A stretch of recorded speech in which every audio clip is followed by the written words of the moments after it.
नाही, आत्ता जवळजवळ 12 पोकलेनीचं काम रात्रीपासून हे काम चालू आहे. परवा 8 तारखेच्या 2:30 वाजेपासून हे काम चालू आहे. या कामाचे विविध टप्पे आहेत. आपण पहिल्यांदा बघितलं की पहिल्या दिवशी आपण जे 14 लोक आहेत त्यांना आपण सुखरूप बाहेर काढलं. त्याच्यानंतर ही जी आता पुढची जी फेज आहे की ज्याच्यामध्ये ते लोक खालच्या मजल्यावरती अडकलेले आहेत, तिथे पोचायला आजूबाजूचा कचरा हा सगळा बाजूला करणे. तो करत असताना तो ॲग्रेसिव्हली जर केला तर ती बिल्डिंग परत कोलॅप्स होऊ शकेल. म्हणून NDRF त्यांच्या पद्धतीने, त्यांच्या टेक्निकने, आता हे सर्व NDRFचा हा त्यांचा एक्सपर्टीज आहे. त्याप्रमाणे NDRF, आर्मी यांनी एकत्र मिळून ते निर्णय घेऊन त्याप्रमाणे ते केलेलं आहे. 12 मशीन्स आहेत.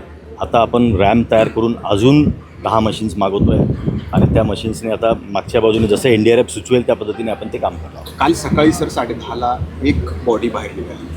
तेव्हापासून यंत्रणा काम करते असं दिसतंय. मात्र नागरिकांना म्हणजे किंवा नातेवाईकांना वाटत नाही की तसं काही काम सुरू आहे. कारण आता जवळपास 24 कारणाने बंद होतं. 24 तास वाटतील की एक बॉडी काढलेली, परंतु पुढं काही शोधकार्य वाढत नाही. तर काय नेमकी कारणं आहेत आणि काय अडचणी आहेत? मी नातेवाईकांच्या भावना मी समजू शकतो, कारण त्यांना निश्चित असं वाटत असणार आहे की काम हळू होतं आहे, कारण त्यांचे नातेवाईक तिथे अडकलेले आहेत. आपण जरी कोणी त्यांच्या जागेवर असतो तरी हाच विचार केला असता. त्यामुळे त्यांच्या भावना अगदी रास्त आहेत. परंतु आपण सर्वसुद्धा पहिल्या दिवसापासून इथं आहेत. माझी आपल्याला हीच विनंती आहे की जे वस्तुस्थिती आहे तीसुद्धा आपण सांगायला पाहिजे. पहिल्या दिवसापासून आपण बघतो आहे की इथे NDRF फुल फोर्सने काम करते आहे, फायर ब्रिगेड फुल फोर्सने काम करते आहे, आर्मी फुल फोर्सने काम करते आहे. हा कॅन्टिलिव्हर फॉल आहे. तुम्ही जर NDRFच्या लोकांची तांत्रिकदृष्ट्या चर्चा केली तर कॅन्टिलिव्हर फॉल हा रेस्क्यूसाठी सगळ्यात अवघड असतो असं NDRFचं म्हणणं आहे. कारण याच्यामध्ये रेस्क्यू टीमचं देखील आत प्रवेश करणं, त्यांचा जीव धोक्यात घालणं, त्यांची लाईफ ॲट रिस्क, हे सगळ्या गोष्टी आहेत. आता पहिले जे आपण 14 लोक काढलो ते त्यातले आपण बघितलं की पहिले 5 लोक तर दुसऱ्या माळ्यावरती होते, ते स्वतःहून बाहेर गेले. उर्वरितसुद्धा खाली जी पॅन्ट्री आहे त्या पॅन्ट्रीच्या 2 रो होत्या.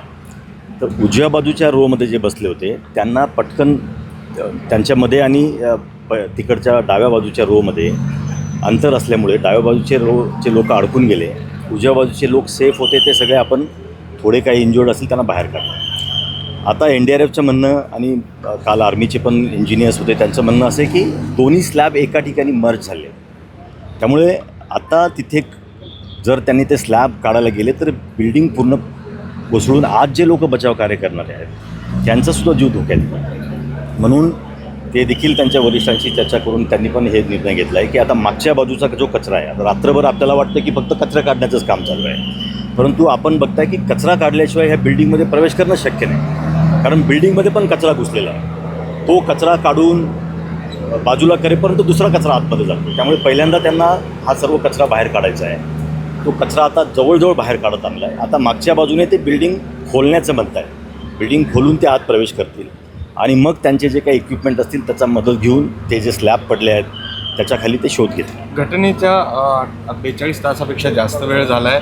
खरं तर इथे जो प्रकल्प सुरू आहे ठेकेदाराच्या कंट्रोल रूममध्ये गेलं तर ते दिसतंय की प्रकल्प बंद आहे, काम बंद आहे, त्याची माणसं कोणी दिसत नाही. काहीही जबाबदारी निश्चित केली गेली नाही. आता ही घटना घडल्यानंतर काम तर बंदच ठेवलेलं आहे. हा पूर्ण प्लॅन्ट बंदच ठेवलेला आहे. त्यामुळे त्यांचे कर्मचारी इथे असण्याचा प्रश्न येत नाही. काय कारणाने बंद ठेवलं आहे? आता हे रेस्क्यू ऑपरेशन चालू असल्यामुळे बंदच ठेवलेलं आहे. आपण रेस्क्यू ऑपरेशन जोपर्यंत संपत नाही तोपर्यंत हे बंद होईल. ठीक आहे सर. आता ह्या प्रकरणाची आजचा दिवस आता आपला रेस्क्यूमध्ये आहे. या सर्व प्रकरणाची आपण सखोल चौकशी करणार आहोत. त्याच्यामध्ये त्रयस्थ यंत्रणेमार्फत देखील या बिल्डिंगचा स्ट्रक्चरल स्ट्रेंथ हे ते सगळ्या गोष्टी त्यांनी काय सबमिट केले होते, प्लॅन्स, ते सगळे आपण बघणार आहोत. आणि त्याच्यानंतर जे कोणी दोषी असेल त्यांच्यावर निश्चित कारवाई होईल. ज्या ठिकाणी 8 जण अडकले त्या ठिकाणी गॅस निर्माण झाला असेल का, त्यामुळे थोडासा अडथळा येतो बचाव कार्य. गॅस करणाऱ्या जवानांचं पण आणि मिथेनचा प्रश्न आहे. काल त्यांनी तो गॅस डिटेक्टर जो असतो NDRFकडे तो त्यांनी टाकला. त्याच्यामध्ये त्यांचं म्हणणं आहे की क्लोरीनसुद्धा आहे, पण क्लोरीन कमी प्रमाणात आहे, पण मिथेन खूप मोठ्या प्रमाणात आहे. त्यामुळे जास्त वेळ त्यांना तिथे थांबणं देखील मुश्किल आहे. शिवाय त्यांचं तांत्रिकदृष्ट्या असं म्हणणं आहे की ऑक्सिजन नेणंसुद्धा आतमध्ये खूप धोकेदायक आहे. कारण मिथेन असल्यामुळे ऑक्सिजनचे सिलेंडर नेणं ते देखील त्यांना धोकेदायक वाटतं आणि आता ते ॲग्रेसिव्हली ही कारवाई सुरू करतील.